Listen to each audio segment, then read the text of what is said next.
Hello Marco എന്ന ചിത്രത്തിൻ്റെ official OTT release തീയതിയാണെന്നൊരു video ഭാഗത്ത് വീഡിയോയിലേക്ക് മുൻപ് വീഡിയോ ലൈക്ക് ചെയ്യുക, ചാനൽ സബ്സ്ക്രൈബ് ചെയ്യുക. ഫെബ്രുവരി മാസം ഇനി അങ്ങോട്ട് ധാരാളം ചിത്രങ്ങൾ OTT റിലീസ് ചെയ്യും. നമ്മുടെ ചാനൽ ഭാഗം പരിശോധിച്ചാൽ നിങ്ങൾക്ക് കാണാൻ വേണ്ടി സാധിക്കുന്നതായിരിക്കും. ഉണ്ണി മുകുന്ദൻ നായകനായെത്തി ജഗദീഷ്, സിദ്ദീഖ് എന്നൊക്കെ പ്രധാന കഥാപാത്രങ്ങളായെത്തിയ ചിത്രമായിരുന്നു മാർക്കോ. ചിത്രത്തിന് മികച്ചൊരു പോസിറ്റീവ് റെസ്പോൺസ് ആയിരുന്നു സ്വന്തമാക്കാൻ വേണ്ടി സാധിച്ചിട്ടുണ്ടായിരുന്നത്. ഏകദേശം 100 കോടിക്ക് മുകളിൽ കളക്ഷൻ സ്വന്തമാക്കാൻ വേണ്ടി സാധിച്ചിട്ടുണ്ടായിരുന്നു. അതുകൊണ്ട് തന്നെ എല്ലാ സിനിമാ പ്രേമികളും ഒരേപോലെ മാർക്കോ എന്ന ചിത്രത്തിൻ്റെ OTT റിലീസിനായി കാത്തിരിക്കുകയായിരുന്നു. ഫൈനലി ചിത്രത്തിൻ്റെ OTT അവകാശങ്ങളൊക്കെ സോണി ലീവ് എന്ന OTT പ്ലാറ്റ്ഫോം സ്വന്തമാക്കിയെന്ന് ഒഫീഷ്യലായി കൺഫേം ആക്കിയിട്ടുണ്ട്. ഇപ്പോൾ ഇതാ മാർക്കോ എന്ന ചിത്രം ഈ വരുന്ന ഫെബ്രുവരി 14-ാം തീയതി OTT റിലീസ് ചെയ്യുമെന്നും കൺഫേം ആക്കിയിട്ടുണ്ട്.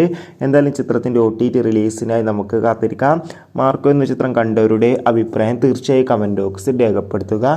കൂടുതൽ സിനിമാ വാർത്തകൾക്കായി ചാനൽ സബ്സ്ക്രൈബ് ചെയ്യാൻ വേണ്ടി ശ്രമിക്കൂ. അടുത്തൊരു വീഡിയോയിൽ കാണുമ്പോൾ ഏവർക്കും ബൈ.